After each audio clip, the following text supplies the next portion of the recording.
మీరు ఎలాంటి బిజినెస్ చేస్తున్నా ఏఐ టూల్స్ ద్వారా మీ బిజినెస్ ని డబుల్ చేసుకోవచ్చు. జస్ట్ 49 రూపీస్కే ఏఐ టూల్.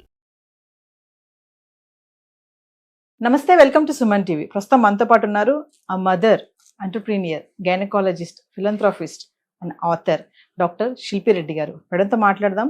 పీసీఓడి, అసలు పీసీఓడి సమస్య ఏంటి, దాని లక్షణాలు ఎలా ఉంటాయి, చాలా మందికి కన్ఫ్యూజన్ పీసీఓడి అంటే ఏంటి అనేసి. మేడంతో మాట్లాడి ఆ విషయాలన్నీ కూడా మీకు తెలియజేసే ప్రయత్నం అయితే చేస్తాను. మరి మేడంతో మాట్లాడదాం. నమస్తే మ్యామ్. నమస్కారం. మ్యామ్, ఆల్కహాల్ తీసుకున్నాక రొమాన్స్ చేయడం అనేది ఎంతవరకు కరెక్ట్ అంటారు? సో బేసిక్గా ఆల్కహాల్ అనేది ఒక ఇన్హిబిటర్. నవ్వుతూ తాగే వాళ్ళు నవ్వుతూ ఉంటారు, ఏడుస్తూ తాగే వాళ్ళు ఏడుస్తూ ఉంటారు. సో మన బాడీలో హార్మోన్స్ ఏవైతే కరెక్ట్గా వెళ్ళాలో ఆ హార్మోన్స్ని కొంచెం ఇంబ్యాలెన్స్ చేస్తుంది ఆల్కహాల్. ఆల్కహాల్లో కూడా content of alcohol and level of alcohol, level of intoxication, దాని తర్వాత ఎన్ని ఇయర్స్ నుంచి ఇవి తీసుకుంటున్నారనే దాన్ని బట్టే మనము మాట్లాడగలుగుతాం. బేసిక్గా ఆల్కహాల్కి వచ్చేసరికి పర్సనల్ చాయిసెస్ కొన్ని ఉంటాయి. కొంతమంది ఆల్కహాల్ ఆహ్లాదకరంగా ఉండడానికి వాడతారు, కొంతమంది ఆల్కహాల్ జస్ట్ ఆ రోజు స్ట్రెస్ రిలీఫ్ అవ్వడానికి వాడతారు, కొంతమంది ఆల్కహాల్ మంచి సెక్షువల్ లైఫ్ ఉండాలని వాడతారు, కొంతమంది ఆల్కహాల్ అసలు జీరో సెక్షువల్ లైఫ్, నాకు అసలు సెక్షువల్ లైఫే లేదు, నేను మందు మీదే ఉంటానని చెప్పి మందు మీద ఉండేవాళ్ళు ఉంటారు. So person to person alcohol డిఫరెంట్గా బిహేవ్ చేస్తుంది. బట్ ఏం చేసినా కూడా alcohol is a disaster. Basically it's a substance abuse. కొంతమంది సోషల్ డ్రింకింగ్ కోసం యూజ్ చేస్తారు, కొంతమంది ప్రాబ్లమ్ సాల్వింగ్ కోసం చేస్తారు, కొంతమంది ప్రాబ్లమ్స్ ఎస్కేప్ అవ్వడానికి చేస్తారు, కొంతమంది ఎడిక్ట్ అయిపోయి చేస్తారు. ఇవన్నిట్లో కూడా మనం ఎక్కడ ఏది చూసుకున్నా కానీ మా వరకు వచ్చేసరికి ప్రీ ప్రెగ్నెన్సీ, పోస్ట్ ప్రెగ్నెన్సీ అసలు జీరో ఆల్కహాల్ లిమిట్స్ ఉంటాయి.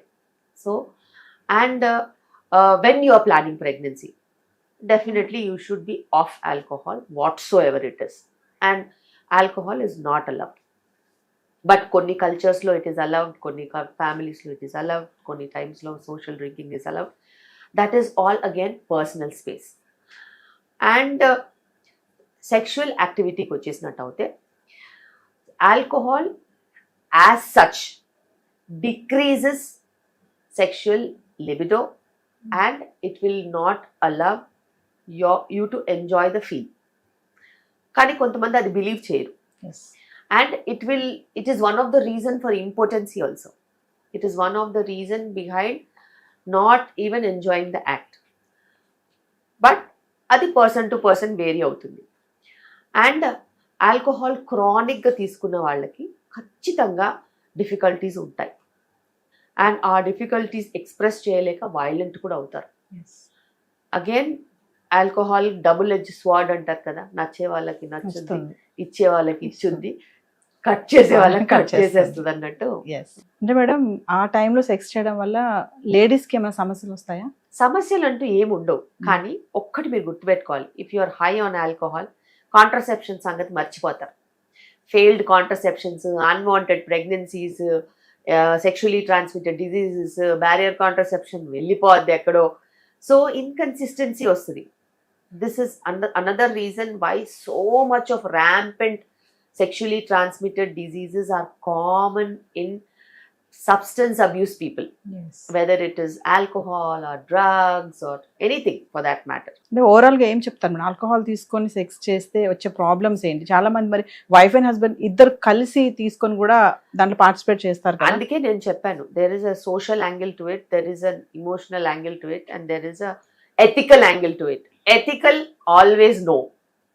Social angle, it's your personal choice. And emotional angle, when you are down, it might pull you up.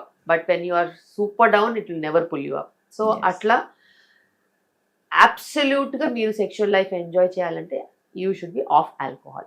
That is definitely true. Because with alcohol, there are so many problems that it gives. In long term. కానీ చాలా మంది అంటున్నారు alcohol తీసుకొని చేస్తే కొంచెం మనకి encouragement ఉంటుంది, ఉత్సాహంగా ఉంటుందని అంటారు కదా మేడం. మరి వాళ్ళు ఫాల్స్ ఇన్హిబిషన్స్ ని పోషిస్తున్నారు. నువ్వు యాజ్ అ పర్సన్ లేని పవర్ ఆల్కహాల్ ఎక్కడి నుంచి తీసుకొస్తుందండి? It might lower your inhibitions తప్పితే it is not a power giver. అందులో 7 calories per gram వస్తుంది తప్పితే అందులో అడిషనల్ గా వచ్చేది ఏం లేదు. మేడం ప్రెగ్నెంట్ ఉన్నప్పుడు ఏ మంత్ వరకు సెక్స్ చేయొచ్చు అంటారు? సో ప్రెగ్నెన్సీలో నేనైతే చాలా స్ట్రిక్ట్ రూల్స్ పెడతాను. Sexual activity is never to be stopped per say for every లో రిస్క్ ఉమెన్. ప్రెగ్నెన్సీలో హై రిస్క్ ఉంటుంది, లో రిస్క్ ఉంటుంది. లో రిస్క్ వాళ్ళకి అసలు సెక్షువల్ యాక్టివిటీ మీద ఎటువంటి ఇన్హిబిషన్స్ కానీ రూల్స్ కానీ మేము పెట్టం. They can have their normal sexual activity and it is not contraindicated. Now again మనకి హై రిస్క్ సిచ్యువేషన్స్ ఉంటాయి. ప్లసంటా కిందికి ఉండి, సర్విక్స్ షార్ట్గా ఉండి, స్టిచ్ వేసి, ట్విన్ ప్రెగ్నెన్సీ ఉండి, సర్విక్స్లో ఇన్ఫెక్షన్స్ ఉండి, వెజైనల్లో ఇన్ఫెక్షన్స్ ఉండి, రికరెంట్ యూరిన్ ఇన్ఫెక్షన్స్ ఉండి, ఇట్లా చెప్పుకుంటూ పోతే పెద్ద లిస్టే ఉంటుంది. అలాంటి సిచ్యువేషన్స్లో ఎటువంటి పరిస్థితుల్లో కూడాను సెక్షువల్ యాక్టివిటీ అనేది ఇది ఎక్కువ చేస్తుంది, ప్రాబ్లమ్ని ఇంక్రీజ్ చేస్తుంది. సో వాళ్ళకి మేము ఖచ్చితంగా చెప్తాం, సెక్షువల్ యాక్టివిటీ నుంచి, ట్రావెలింగ్ నుంచి, లిఫ్టింగ్ హెవీ వెయిట్స్ నుంచి మీరు దూరంగా ఉండాలి, స్ట్రీనస్ యాక్టివిటీస్ ఏమి చేయొద్దు అని. సో ఆ లిస్ట్లో సెక్షువల్ యాక్టివిటీ కూడా వస్తుంది. చాలా మంది 9th month వరకు కూడా సెక్స్ లో పాల్గొచ్చని కొంతమంది అంటున్నారు, దానికి మీరేం చెప్తారు? డెఫినెట్గా. సో ఇంటర్కోర్స్ అనేది, సెక్షువల్ యాక్టివిటీ అనేది it's a pleasurable condition and మీ వైఫ్ మీకు ఇంకా ఎక్కువ అందంగా కనిపించవచ్చు, ప్రేమ ఎక్కువ ఉండొచ్చు. So you need not stop any kind of a sexual activity when you are pregnant. ఆ టైంలో ఏమంటారు, కోరికలు అనేవి ఎక్కువ ఉంటాయి మేడం ప్రెగ్నెన్సీ టైంలో? 2 రకాలుగా ఉంటాయి ఉమెన్కి. కొంతమందికి కోరికలు ఎక్కువ ఉంటాయి, కొంతమందికి అసలు ముట్టుకుంటే చిరాకు అన్నంత కోపం కూడా ఉంటుంది. సో హై మూడ్ స్వింగ్స్ ఉన్న ప్రెగ్నెన్సీలో women will have her own choices. So that defines what he's happen. అంటే ప్రెగ్నెన్సీ టైంలో సెక్స్ చేయడం వల్ల సమస్యలు అంటే బేసిక్ సమస్యలు, వెజనల్ ఇన్ఫెక్షన్స్, యూరిన్ ఇన్ఫెక్షన్స్ వచ్చే ఛాన్సెస్ ఉంటాయి. అంతకు మించి అప్పుడప్పుడు ఏదైనా ప్రెషర్ వచ్చి ఇబ్బంది అయ్యి పెయిన్ లాగా ఎక్కువ అనిపించేసేసి ఎమర్జెన్సీలో కూడా వస్తూ ఉంటారు. సర్విక్స్ హై బ్లడ్ సప్లై ఉంటుంది కాబట్టి కొంచెం స్పాటింగ్ కూడా కొంతమందికి ఉండే ఛాన్సెస్ ఉంటాయి, కొంతమందికి బ్లీడింగ్ ఉండే ఛాన్సెస్ ఉంటాయి. సో అది మనం వాళ్ళని చెకప్ చేసి దాన్ని బట్టి చెప్తాం. ఫెటల్కి ఏమి ప్రాబ్లం ఉండదా మేడం? అసలు బేబీకి అసలు ఏ ప్రాబ్లము ఉండదు. అంటే మీ దగ్గరకు వచ్చే పేషెంట్సే కానీ ఇట్లాంటివి ఏమైనా అడుగుతారా మేడం? అంటే మేడం మేము ఏ నెల వరకు సెక్స్ చేయొచ్చు? ఖచ్చితంగా. ఆబ్స్టిట్రిషన్ అనేది మా ముందు వాళ్ళకు ఓపెన్ బుక్. సో బేసిక్గా they have to discuss such things and they have to clear.